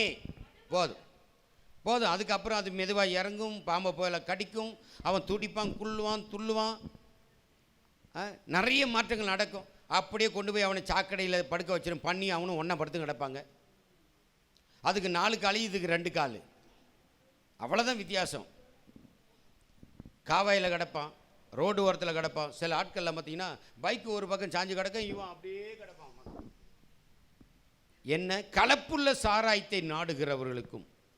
ஆண்டவர் இதை குறித்து எனக்கு ஒரு பாட்டு கொடுத்தார், ரொம்ப வருஷத்துக்கு முன்னால் எழுதி வச்சுருக்கேன், இன்னும் சீட்டில் போடல. தொடாதே நண்பனே மதுவை, தொடாதே நண்பனே, தொடாதே நண்பனே மதுவை, தொடாதே நண்பனே. பார்க்க அது பளபளப்பாக தெரியும். ஒரு 4-5 ஸ்டாண்ட்ஸ் எழுதியிருக்கேன். பளபளப்பாய் தோன்றும், விரியனை போல் அது கடிக்கும், வார்த்தை வளரும், உன் கால்கள் தடுமாறும், உன்னை வீதி ஓரத்தில் ஒதுக்கி தள்ளிடும், உன் சட்டையை கிழிக்க வைக்கும், சண்டை போட வைக்கும், மண்டையை உடைக்க வைக்கும். அப்படிலாம் எழுதி வச்சுருக்கேன். உன் மான மரியாதையெல்லாம் இழக்க வைக்கும், உன்னை நடுத்தெருவில் கொண்டாந்து வைக்கும். அப்படிலாம் கொண்டாந்து அதில் எழுதியிருக்கிற அந்த பாட்டில் எழுதிட்டு அதுக்கு ஒரு விடுதலைன்னா, இயேசுவிடம் வா, இயேசு உனக்கு விடுதலை தருவார், அவர் தான் உனக்கு விடுதலைன்றதை கடைசியை எழுதி முடிச்சிருக்கிறார். ஜெபம் பண்ணுங்க. நல்ல ஒரு சீடியை போடலாம், ஒரு சாங்கில் நான் போடல. இப்போ சீடியெலாம் போட வேஸ்ட், யூடியூப்பில் போட ஒன்று நிறைய ஒரு 70-80 பாட்டுக்கிட்ட எழுதி வச்சுருக்கேன். ஒரு 10 தான் சீடியில் போட்டது, மீதி அப்படியே கிடக்கு. ஒன்றா ரிலீஸ் பண்ணுவோம். யாருக்கெல்லாம் பிரயோஜனமாக இருக்குதோ இருக்கட்டும். ஆகவே மதுபானம் கலப்புள்ள சாராயன்றாங்க இல்லையா, இதை குடிக்கிறவங்களுக்கு மயக்கம் வரும், தடுமாற்றம் வரும், தேவையில்லாத அசுத்தமான வார்த்தைகளை பேசுவாங்க, இச்சையாய் பார்க்க தோணும், இதெல்லாம் தோணும். ஆனால் இந்த இன்னொரு வார்த்தை குறித்து இருக்குது, திரோஷ் அப்படின்ற வார்த்தை. இந்த வார்த்தைக்கு திராட்சை ரசம் தான் அர்த்தம். ஆனால் அந்த திராட்சை ரசம் எப்படிப்பட்டதுன்னா, பழத்தை அப்படி பிழிஞ்சு எடுத்து அல்லது ஆலையில் வச்சு எடுத்து ஃப்ரெஷ்ஷாக எடுக்கிற ஜூஸ். அது இனிப்பு மட்டும்தான் இருக்கும், வேறு எதுவுமே இருக்காது. ஃப்ரெஷ்ஷாக எடுத்து குடிக்கிற ஜூஸ். இயேசு திராட்சை ரசத்தை எடுத்து எல்லாருக்கும் கொடுத்தாருன்னு இருக்கு. சில ஆட்கள் சொல்லுவாங்க, வேதத்தை அறியாத அறிவிலிகள். அவர் பைபிளில் இன்னும் திராட்சை ரசத்துக்கு என்னன்னு இருக்குன்னா ஒயின் தான் இருக்குது. இங்கிலீஷ் பைபிளில் டிரான்ஸ்லேட் பண்ணும்போது ஒயின் தான் இருக்குது. ஒயின் குடித்தா என்ன வரும்? சந்தேகப்பட மாட்டேன், சொல்லுங்கள். மயக்கம் வரும்னு நமக்கு தான் தெரியுமா. Wine, beer, whisky. பீரு வராது, அது லைட்டாக தான் இருக்கும். விஸ்கி, பிராந்தி, ரம்மு, இதெல்லாம் அப்போ கேட்ட கேள்வி. இப்போ என்னென்ன பேர் மாற்றிருக்காங்களோ தெரியல. ஐயோ, பெண்களுக்குத்தான் தெரியும் இப்போ எல்லாமே. ஆண்கள் கூட அப்புறாணியாக வீட்டில் கிடக்கிறாங்க, வீட்டில் கிடக்கிறாங்க. நீங்கள்லாம் இல்லைம்மா, நீங்கள்லாம் அந்த பழக்கத்துக்கும் போக மாட்டீங்க. இங்கே யாரும் அப்படியெல்லாம் இல்லை. இருந்தாலும் நான் விடவும் மாட்டேன். அதோட பேக் பண்ணி வெளியே தான் குடிகாட்சியாகவே சுற்றி கிடப்போ தூத்தி விட்றேன். என்ன நம்ம சபையில் அப்படி யாருமே இல்லைப்பா, எந்த சகோதரிகளும் இல்லை. அதனால் இல்லாதவங்க சந்தோஷப்படுங்க, ஆண்டவர் அப்படி வைக்கல இல்லை, அதுக்காக சந்தோஷப்படலாம். ஆகவே இந்த திரோஷ்ன்ற அந்த வார்த்தை திராட்சை ரசம், அது புளிப்பில்லாத ரசம், ஃப்ரெஷ்ஷாக எடுத்த ஜூஸ். அதில் மயக்கம் வராது, போதை வராது, அதை குடிச்சிட்டா தடுமாற மாட்டோம், வாய் உளராது, இல்லை இச்சையோடு கூட யாரையும் பார்க்க தோணாது, எந்த பாவத்துக்கு நேராகவும் வழி நடத்தாது, மயக்கம் வராது, அது உடம்புக்கு எனர்ஜி, சோர்ந்து போனவங்களுக்கு அது பலன் தரும். அதுதான் பவுல் எழுதுகிறார் தீமோத்தேயுக்கு எழுதும்பொழுது, நீ பலவீனமாக இருக்கிறன்னு தெரியும், உன் பலவீனத்துக்காக திராட்சை ரசம் கொஞ்சம் கூட்டிக்கோ அப்படின்றார். பலவீனம் இருக்குது, திராட்சை ரசத்தை கொஞ்சம் என்ன செய், எக்ஸ்ட்ரா சாப்பிடுப்பா. நீங்கள் எல்லாரும், நம்ம எல்லாருமே திராட்சை ரசம் குடிக்கிறது ரொம்ப நல்லது. ஃப்ரெஷ்ஷாக பழம் வாங்கிட்டு வந்து, இந்த புளிப்பாக இருக்குன்னு தெரியுமா, பன்னீரில் இன்னொரு திராட்சை புளிப்பு திராட்சையாக இருக்கும், கருப்பாக தான் இருக்கும், அதுதான் ஜூஸ் எடுக்கிறதுக்கு கொண்டு வந்து நீங்கள் நல்லா கொஞ்சம் குறிப்பிட்ட அளவுக்கு நல்லா க்ளீன் பண்ணிவிட்டு தண்ணி வச்சு நல்லா கொதிக்க விட்டிங்கன்னா தண்ணியை ரெட்டாக மாறிடும். நான் திருவிருந்து கொடுக்குறதுக்கு முதல்ல ஆரம்பத்தில் அப்படி தான் பண்ணியிருக்கேன். அதை நல்லா கொதிக்க வச்சிட்டிங்கன்னா தோலெல்லாம் தனியாக வந்துடும், பழத்தினுடைய தோல் தனியாக வந்துடும், அந்த உள்ளே இருக்கிற அந்த சீடோட அந்த பழம் இருக்கும். நல்லா மிக்ஸ் பண்ணி எடுத்துருங்க, எடுத்து நல்லா ஃபில்டர் பண்ணி எடுத்து தனியாக வச்சுட்டு, சர்க்கரை எவ்வளோ தேவை இருக்குதோ அதுக்கு போதுமானதை போட்டு எல்லாம் கொஞ்சம் டெய்லியும் குடிக்கலாம். அது போதை இல்லை. அப்படின்னா ஆண்டவர் திருவிருந்தில் பயன்படுத்தின திராட்சை ரசம் எது தெரியுமா, இந்த போதை இல்லாத ஃப்ரெஷ்ஷாக எடுக்கப்பட்ட ஜூஸ். அதனால் ஒயின் குடித்தாருன்னு சில ஆட்கள்லாம் பேசுவாங்க, தெரியாதவங்க, அவர் ஒயின் தானே இருக்குது, ஒயின் தானே குடித்தார், அப்போ நாங்கள் குடிக்கக்கூடாதா அப்படின்னு கேட்குறாங்க. குடிக்கலாம், அவர் 33 வயசில் செத்துட்டார், நீ ஏன் உயிராக இருக்கிற அப்படின்றது ஏன் கேள்வி இல்லை. அவர் இதை குடித்தார் அதை குடித்தார்னா அவர் என்னைக்கு அதை குடிச்சிட்டு வளர்னாரா, எங்கேயாவது சண்டை போட்டாரா, கெட்ட வார்த்தை பேசினாரா, இல்லை எந்த பொண்ணோடு கூட பார்த்து பேசி அப்படி ஒரு மாதிரி பேசினாரா, லவ் பண்ணாரா, இல்லை எவன் வீட்டு பொருளையாவது அபகரித்து எடுத்துகிட்டு திருடி வச்சுக்கிட்டாரா, ஒன்றுமே இல்லையே. அப்போ குடிக்கிறவனுக்கு ஏன் அப்படி வருது, அவர் கொடுக்குற ரசம் அது போதை இல்லாத ரசம். அதனால தான் திருவிருந்தில் அவரும் குடித்தார், எல்லா சீஷர்களும் குடித்தாங்க. சரி, சீஷர்களும் கொடுத்தாரு, அவர் தயா கடவுள் அதனால் வரல, சீஷர் தானே மனுஷன் தானே அவங்கெல்லாம், அவங்க யாராவது உளறி இருக்கிறாங்களா, தடுமாறி கீழே விழுந்திருக்காங்களா, தேவையில்ல சண்டை போட்டிருக்காங்களா. வேதத்தை நல்லா பகுத்து அறியணும். வேதத்தை தெரியாத ஆட்கள் அது ஒயின் போட்டிருக்குது அப்படின்னா நான் கேட்குற கேள்வி தான், ஒயின் குடிச்சாருப்பா, அவர் 33 வயசில் செத்து போனார், நீ மட்டும் ஏன் உயிராக இருக்கிற, நீ என்ன பண்ணு, இப்போ செத்துடணும், உயிராகவே இருக்கக்கூடாது. அவர் அற்புதம் நடந்த கடல் மேலே நடந்தார், நீ இந்த தண்ணியிலே நடக்கிற, இந்த தண்ணியிலே நடக்கிற, அவர் அந்த தண்ணியில் நடந்தார். அப்போ உனக்கு அவருக்கு எவ்வளோ வித்தியாசம் இருக்குது, அதை கம்பேர் பண்ணலாமா உன்னை விட கூட. சில ஆட்களுக்கு ஆசை இருக்கும் குடிக்கணும்னு, அதனால் அப்படிப்பட்டவங்க தான் இதெல்லாம் கம்பேர் பண்ணுவாங்க. தாவீது எத்தனை மனைவி வச்சுருந்தாரு, சாலமோன் 1000 பேரை வச்சுருந்தாரு, அவன் ராஜாயா, ஆண்டவர் அப்போ அனுமதிச்சார். இப்போ இவருக்கு ஆசை 2-3 வச்சு எப்படியாவது ஒப்பேற்றி எல்லாரையும் 4 திசைக்கு 4 மனைவியை கட்டிட்டு வேலைக்கு அனுப்பிட்டு வருமானத்தை கொண்டு வந்து உட்கார வச்சு நம்ம அப்படியே கலெக்ஷன் பண்ணி சாப்பிட்டுட்டே பொழைச்சிடலாம் அப்படின்னு நிறைய பேருக்கு ஆசை. அதனால் 4 கட்டினா என்ன, தாவீது கட்டலையா, அவர் கட்டலையா, இவர் கட்டலையான்னு, யாக்கோபுக்கு 4 இல்லையா, அவன்லாம் வச்சு காப்பாற்றினா உன்னை வச்சு காப்பாற்றுறதுக்கு துப்பு இல்லை. சில ஆட்கள் அதை கம்பேர் பண்ணுவான். இங்கே யாரும் சகோதரமார்கள் அப்படிலாம் இல்லை, எதையும் கம்பேர் பண்ணுறதே கிடையாது. என்ன அப்போது இந்த திராட்சை ரசம் போதை இல்லாதது தான் இந்த வேத வசனம் நாம் கொடுத்துருக்கு. இயேசு கொடுத்த திராட்சை ரசம் திருவிருந்தில் போதை இல்லாத பியூர் அந்த திராட்சை ஜூஸ், அதை தான் எடுத்து திருவிருந்துக்கு கொடுத்தார். சரியா, திருவிருந்து கொடுத்தார். மற்றது எல்லாம் புளித்தது போதை வரும், அதை தான் எல்லாருமே மற்றவங்க குடிக்கிறாங்க. ராஜாவுடைய விருந்தில் மதுபானங்களை வைக்கிறாங்க, போதை வரக்கூடியது. அதனால தான் ராஜாவுடைய போஜனத்தினாலே தங்களை தீட்டுப்படுத்தக்கூடாதுன்னு தானியேல், சாத்ராக், மேஷாக், ஆபேத்நேகோ என்ன பண்ணாங்க? அவாய்ட் பண்ணிட்டாங்க. எங்களுக்கு அந்த தீட்டு உள்ளது, அருவருப்பானது, கர்த்தருக்கு பிரியமில்லாத அந்த போஜனத்தெல்லாம் நான் சாப்பிடணும்னு அவசியம் இல்லை. ரத்தமோடு இருக்கும் சாப்பாடெல்லாம், கறியெல்லாம் ஃபுல்லாக வெந்திருக்காது. இப்போ எல்லாம் ஆஃப் பாயில் ஆம்லேட் போட்டுக்கிறாங்க. இன்னொன்று கூட கல்கின்றாங்களா? கல்கியா கலக்கி. எனக்கு ஒரு முறை நாங்கள் போகும்போது தம்பிங்க தான் சொன்னாங்க, கலக்கி ஒன்று போடுங்க. இன்னும் ஐயா கலக்கி?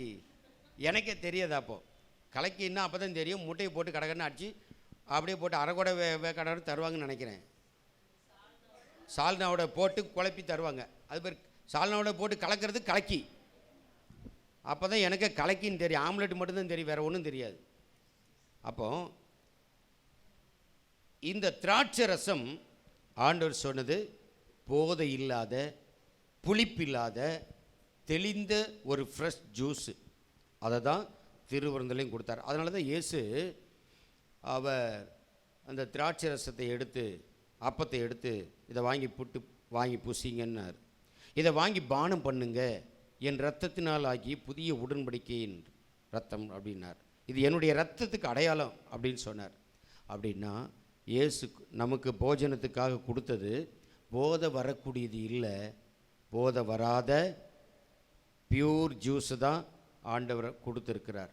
அப்போது அவர் சொல்கிறார், நானே திராட்சை செடின்றாரு. அப்போ நான் போதை வரக்கூடிய கஞ்சா செடி மாதிரியாது அப்படின்னா இயேசு சரியான சத்தியத்தை போதிக்கலன்னு அர்த்தம். நானே திராட்சை செடி, மெய்யான திராட்சை செடினார். நீங்கள் கொடிகள், ஒருவன் என்னிலும் என் வார்த்தைகள் அவனிலும் நிலைத்திருந்தால் அவன் மிகுந்த கனிகளை கொடுப்பான். அப்போ திராட்சை செடியோடு கூட இணைந்திருக்கிற கொடிகளாய் நீங்களும் நானும் இருக்கும் பொழுது கனி கொடுக்கிற கொடியாய் கர்த்தர் மாற்றிடுறார். இந்த கனியில் போதை கிடையாது, போதை இல்லாத ஒரு ஜூஸு, ஃப்ரெஷ் ஜூஸ். அதை தான் இந்த திராட்சை ரசத்தால் என்னை சூலமித்தியால் சொல்கிறாள், திராட்சை ரசத்தால் என்னை தேற்றுங்கள். அந்த திராட்சை ரசம் ஹார்ட்டுக்கு நல்லது. ஒருத்தன் சோர்ந்து கிடக்கிறான்னா அவனுக்கு திராட்சை ரசம் ஊற்றின அவனுக்கு துள்ளி குச்சி எந்திரிப்பான். அவனுடைய பலவீனமெல்லாம் மாறிடும், சோர்வெல்லாம் மாறிடும், டயர்டு மாறிடும், உடனே ஒரு தெளிவு வரும். அந்த திராட்சை பழத்தில் அவ்வளோ எசன்ஸ் இருக்குது, அவ்வளோ விட்டமின்ஸ் இருக்குது, அவ்வளவு இருக்குது. அதில் தான் திராட்சை ரசத்தால் அவர் நேசத்தால் நான் சோர்ந்து போயிருக்கிறேன். சோர்ந்து போனவனுக்கு என்னத்தை கொடுக்கணுமா? நீ எடுத்து வாசிங்களா? சங்கீதம் 104 சங்கீதம் 15வது வசனம்.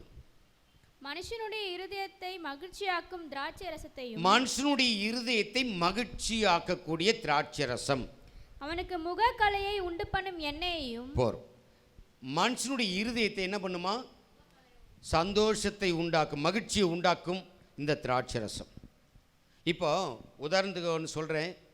அந்த லூக்காவில் 10ஆம் அதிகாரத்தில் நல்ல சமாரியன் ஸ்டோரி இருக்கு இல்லையா? நல்ல சமாரியன் ஸ்டோரியில் 10:34 வாசிங்க. அதான் நினைக்கிறேன். 10:34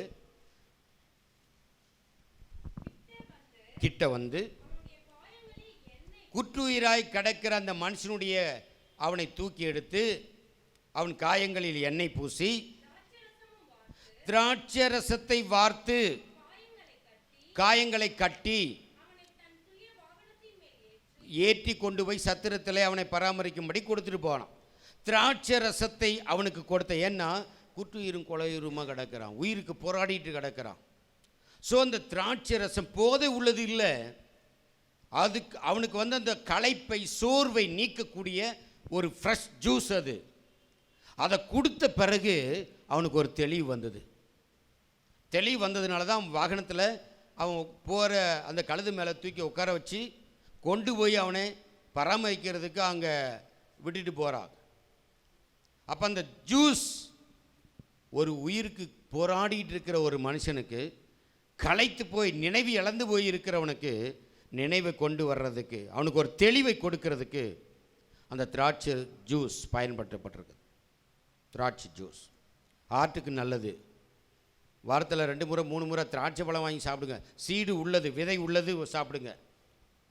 சீடு இல்லாத எந்த பழத்தை சாப்பிட்டாலும் பிள்ளைகளுக்கு குழந்தை பிறக்காது. வருகிற காலத்தில் இயற்கை அது, கட்டாயம். நம்மளை சீட்லெஸ்ஸு மெல்றது கஷ்டமாக இருக்குன்னு சீட்லெஸ்ஸை வாங்கி சாப்பிட்டீங்கன்னா குழந்தை இருக்காது. அதனால தான் சீட்லெஸ்ஸை கண்டுபிடிச்சிருக்கான். புரியுதா? ஜென்ரேஷன் பாப்புலேஷனை குறைக்கணும், அந்த மாதிரி காரியங்கள். அதனால் திராட்சை ரசத்தை வாங்கி, பழத்தை வாங்கி நல்லா அடிக்கடி க்ளீன் பண்ணி சாப்பிடுங்க. க்ளீன் பண்ணி சாப்பிடுங்க.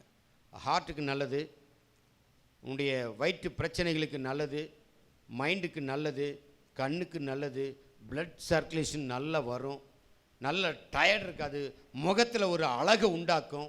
எவ்வளவு இருக்குது தெரியுமா? அதனால் இந்த திராட்சை ரசத்தை அவனுக்கு கொடுத்த பிறகு அந்த குற்றுயிராக கடந்தவனுக்கு தெளிவு வந்துட்டுங்க. தெளிவு வந்துட்டு எத்தனையோ பேர் இன்றைக்கி குத்துரையராக தான் கிடக்கிறாங்க. ஆனால் திராட்சை ரசம் அது கொடுக்குற தெளிவை விட இயேசு கிறிஸ்துவின் ரத்தம் உங்களுக்கு எனக்கும் நல்ல ஒரு தெளிவை கொடுத்துருக்கிறது. அல்லேலூயா. இயேசு கிறிஸ்துவின் ரத்தத்துக்கு அடையாளம் தான் இந்த திராட்சை ரசம். ஆகவே இந்த திராட்சை ரசம் யாயின், ஷேகர், திரோஷ், இந்த மூன்றுமே திராட்சை ரசத்தை குறிக்கிற வார்த்தைகள். அப்போ இந்த முதல் 2 வார்த்தைகளும் போதை உள்ளதுக்கு அடையாளம். மூன்றாவது சொல்லப்பட்ட திரோஷ் என்ற வார்த்தை போதை இல்லாத ஃப்ரெஷ் ஜூஸுக்கு அடையாளம். அதுதான் ஆண்டவர் எடுத்து இயேசு பயன்படுத்தின திராட்சை ரசம். சரி, அடுத்தது கிச்சிலி பழங்களால் என்னை என்ன செய்யுங்க? என்னை தேற்று. கிச்சிலி பழம்.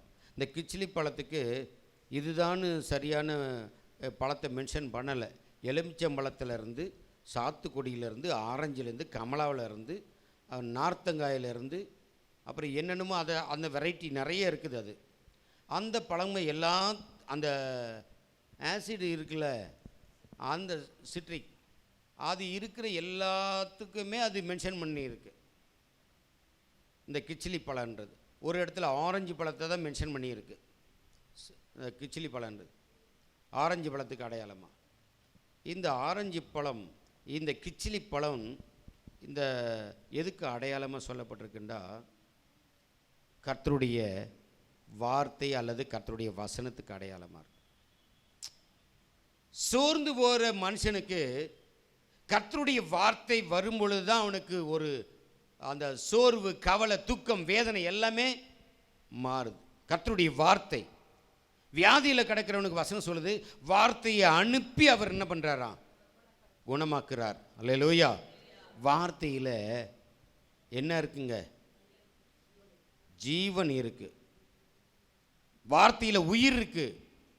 அதனால தான் யோவான் எழுதும்போது, ஆதியிலே வார்த்தை இருந்தது, அந்த வார்த்தை தேவனாய் இருந்தது, அந்த வார்த்தை தேவனிடத்தில் இருந்தது.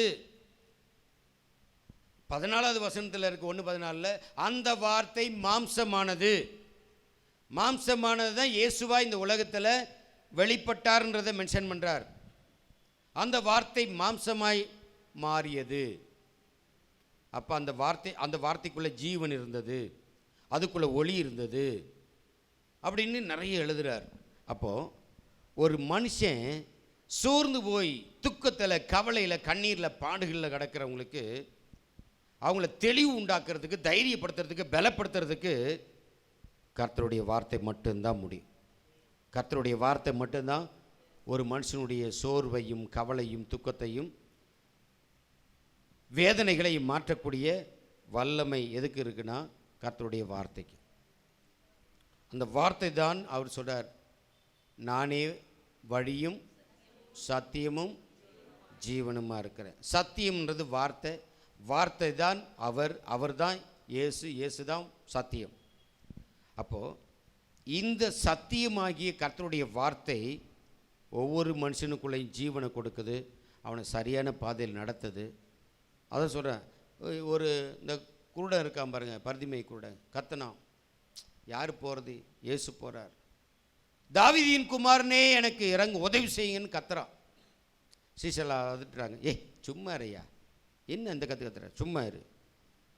அவன் இல்லை, இன்னும் அதிகமாக கத்துனானான். அவன் கத்தும்பொழுது இயேசு நின்று அவனை திரும்பி பார்த்து அவனை கூட்டிகிட்டு வர சொன்னார். கூட்டிகிட்டு வந்து அவன் கண்ணை தொட்டு அவனுக்கு பார்வையை கொடுத்தார். உனக்கு பார்வையை கொடுத்தார். அப்போ அந்த வார்த்தையை அவங்க சுகமாக்குச்சு, அவனுக்கு விடுதலை கொடுத்தது, அற்புதம் நடந்தது. இதே போல தான் இந்த 18 வருஷமாக பிசாசு பிடிச்சிருந்தவ, கூனியாக இருந்தவ, இயேசு வந்து அந்த நாளில் அவர் சொன்னார், அந்த ஆவியை துரத்தினார். 18 வருஷமாக கட்டியிருக்கிற அந்த ஆவியை துரத்தின பிறகு போ பிசாசன்னு துரத்தினார். அந்த வார்த்தை உயிருள்ள ஜீவனுள்ள வார்த்தை. இந்த வார்த்தை தான் கட்டியிருந்த அந்த சாப கட்டு, பிசாசின் கட்டிலிருந்து அவளுக்கு ஒரு விடுதலை தந்தது. அப்புறம் திமிருவாதக்காரன் அவர் சுகமாக்குறார். பாருங்க, இந்த வார்த்தை மனுஷனுக்கு மட்டும் அற்புதம் நடக்கலை, இயற்கையிலையும் அற்புதம் நடக்குது. சீஷர்லாம் போட்டில் போயிட்டு இருக்கிறாங்களே, காற்று அடிக்குது. காற்று அடிக்கும்போது எல்லாம் முங்கி போகிறோம், நாங்கள் அமிழ்ந்து போகிறோம் அப்படின்னு கத்துறாங்க. இயேசு எழுந்து காற்றையும் கடலையும் கொந்தளிப்பையும் பார்த்து, இறையாதே சொன்ன உடனே அமைதல் உண்டாயிடுச்சான்.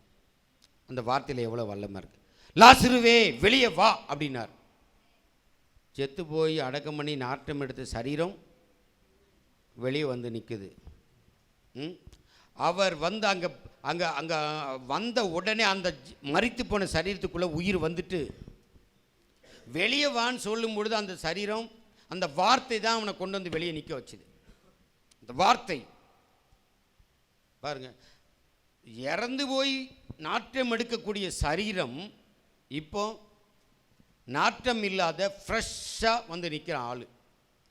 கெட்டியிருந்த அந்த கட்டை மட்டும் அவுத்து விடுங்கப்பான்னார். அவுத்து விட்டா ஃப்ரெஷ்ஷாக வந்து நிற்கிறான் மனுஷன்.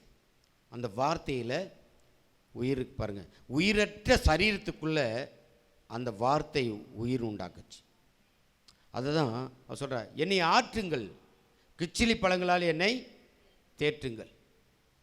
அதுதான் என்னை காயத்தை ஆற்றக்கூடிய தேற்றக்கூடியது, அந்த வார்த்தை, கர்த்தருடைய வார்த்தை.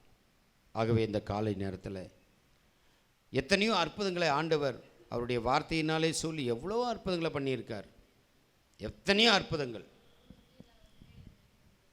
என்னப்பா, கதவு திறந்துச்சு, எல்லாம் அந்த வார்த்தையை புகழும் போதும் நடக்குது. அந்த வார்த்தையை தொட்டாலும் அற்புதம், அந்த வார்த்தை உங்களை தொட்டாலும் அற்புதம், அந்த வார்த்தையை நம்ம போய் தொட்டாலும் அற்புதம் நடக்கும். இந்த காலை நேரத்தில் அந்த ஏசாயாவில் 40வது அதிகாரம் 1 வசனத்தை 2வது வசனத்தை வாசிடுவோம். என் ஜனத்தை ஆற்றுங்கள், என் ஜனத்தை ஆற்றுங்கள், தேற்றுங்கள். எருசலேமுடன் பட்சமாய் பேசி, எருசலேமே அப்படின்றது தேவனுடைய பிள்ளைகளை குறிக்கிறது. எருசலேமே அந்த ஜனங்களை பார்த்து அவங்களிடத்தில் பட்சமாய் அன்பாய் பேசி, அதன் போர் முடிந்தது என்றும், அதற்கு விரோதமான போர் முடிந்தது என்று சொல்லுங்கள். அதன் அக்கிரமம் நிவர்த்தி ஆயிற்று என்றும், அதனுடைய அக்கிரமங்கள் எல்லாம் மன்னிக்கப்பட்டது என்று சொல்லுங்கள். அது தன் சகல பாவங்களின் நிமித்தமும், அது செய்த பாவங்கள் நிமித்தமும் கர்த்தரின் கையில் இரட்டிப்பாய் அடைந்து தீர்ந்தது என்றும், அதுக்கு தண்டனை கொடுத்து முடித்தாயிற்று என்று சொல்லுங்கள். அதற்கு கூறுங்கள் என்று உங்கள் தேவன் சொல்லுகிறார். இந்த காலை நேரத்தில் நீங்கள் உங்களுக்கு ஆற்றவும் தேற்றவும் நம்ம ஆராதிக்கிற ஆண்டவர் இயேசு இருக்கிறார். சரியா? உங்களை தேற்றுவதற்கு அவருடைய வார்த்தை இருக்குது. உங்கள் காயங்களை ஆற்றுவதற்கு அவருடைய வார்த்தை இருக்கிறது. எல்லாமே அதுதான். திராட்சை ரசம்ன்றதும் அவரை தான் குறிக்கிறது, இயேசுவை. அதே போல் இந்த கிச்சிலி பழம்ன்றதும் இயேசுவை குறிக்கிறது தான், இயேசுவை குறித்து சொல்லப்படுறது. அப்போது உங்களுடைய காயங்கள், வருத்தங்கள், பிரச்சனை ஒன்றும் முடியாமல் கிடக்குது, இன்னும் இந்த காரியம் அப்படியே இருக்குது, கர்த்தரும் ஒரு பதிலும் தரல அப்படின்னு புலம்பிட்டு இருந்தால், ஆண்டவர் இன்னைக்கு சொல்கிறார், அதனுடைய எருசலேமை பார்த்து பட்சமாய் சொல்லுங்க. என்னன்னு சொல்லியிருக்காருங்க. பட்சமாய் பேசி 2வது வசனத்தில் அதன் போர் முடிந்தது என்றும், இப்போ சொல்லுங்க, எருசலேமே எருசலேமே, பக்கத்தில் கை கொடுத்து சொல்லு எருசலேமே. எருசலேம்ன்றது நீ கைக்கு யார் கொடுக்குறியோ அவங்க தான் எருசலேம், தேவனுடைய பிள்ளைகள். எருசலேமே எருசலேமே, உன் போர் முடிஞ்சிடுச்சு, உனக்கு விரோதமான யுத்தங்கள் முடிஞ்சு போச்சு. இனி யுத்தம் கிடையாது, இனி சண்டை கிடையாது, இனி போராட்டம் கிடையாது, முடிஞ்சிடுச்சு. அடுத்ததுன்னு சொல்லாத. அதனுடைய அக்கிரமம் முடிஞ்சு போச்சு. உன்னுடைய அக்கிரமெல்லாம் எருசலேமே எருசலேமே, உன் அக்கிரமத்தை எல்லாம் ஆண்டவர் மன்னிச்சிட்டார். இனி அக்கிரமம் செய்யாத. அடுத்தது, அது தன் சகல பாவங்களின் நிமித்தமும், அது தன்னுடைய சகல பாவங்களின் நிமித்தமும் கர்த்தரின் கையில் இரட்டிப்பாய் அடைந்து தீர்ந்தது சரி. என்றும். எருசலேமே எருசலேமே, எருசலேம் சத்தம் வரலையே. பக்கத்தில் யார்கிட்ட கொடுத்தீங்களோ அவங்கள பார்த்து சொல்லுங்க. எல்லாம் கை அங்கே கொடுத்து என்னை பார்க்குறீங்க. எருசலேமே எருசலேமே, நீ செய்த பாவங்களுக்கு, நீ செய்த அக்கிரமங்களுக்கு 2 மடங்காய் கர்த்தர் தண்டனை கொடுத்து விட்டார். இனி உனக்கு தண்டனை இல்லை, இனி உனக்கு சாபம் இல்லை.